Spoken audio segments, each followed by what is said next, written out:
देखिए, हम nationalist Congress party NYC की तरफ से यहाँ पर आज कंडोलेंस प्रोग्राम रखा है हमने।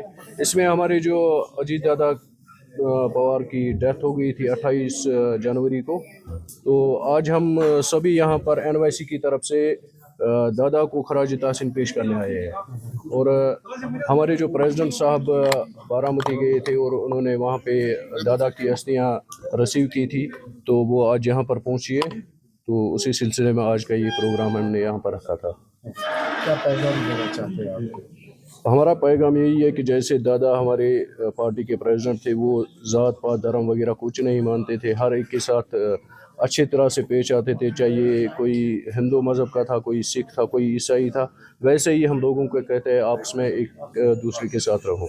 पार्टी के लिए नहीं, मैं समझता हूँ कि पूरी जो सियासत है उसके लिए बहुत बड़ा लॉस है, पूरे हिंदुस्तान की सियासत के लिए बहुत ही बड़ा लॉस है। इसका शादीपुरा में, जहाँ पर हमारे यहाँ हिंदू धर्म के लोग जाते हैं, तो इसके बाद हमारा प्रोग्राम वहाँ पर ही होगा। नाकामी तो के बोल नहीं सकते हम, ये नाकामी है, बट हमारे लिए बिग लॉस है। बट आगे हम सोचेंगे इसको बेहतरी लाने के लिए, बट हमारे लिए बहुत बड़ा लॉस था। यहाँ पे हम कंडोलेंस मीटिंग करी थी, तो इवेंट रखा था हमने यहाँ पे। जी, पहले मैं अपना इंट्रोडक्शन दूंगा आपको। मैं Mohammad Zia, state secretary NYC NCP JK।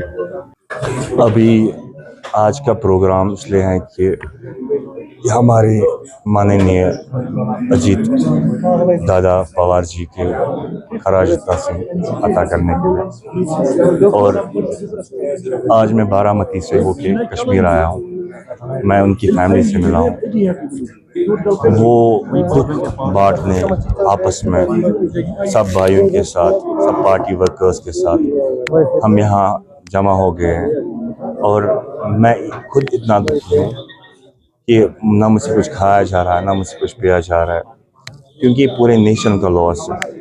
वो बहुत ज़्यादा अच्छे लीडर थे। अगर आप उनका ट्रैक रिकॉर्ड भी देखेंगे, आज तक उन्होंने कभी धर्म के नाम पर राजनीति नहीं की है, कभी डिवाइड एंड रूल नहीं किया है। उनका एक ही मकसद था कि देश आगे बढ़े, देश का युवा आगे बढ़े, और वो हमें हमेशा यही बोलते रहते थे कि आप वहाँ के युवा पे काम करो, उनको देखो उनको क्या प्रॉब्लम्स है, वो हम तक लाओ, हम उसका समाधान लाएंगे। तो मैं अपनी तरफ से ये कहना चाहता हूँ कि उन जैसा लीडर अब कभी नहीं आएगा। इंडिया ने एक ऐसा लीडर खोया है कि जो कभी वापस नहीं आ सकता।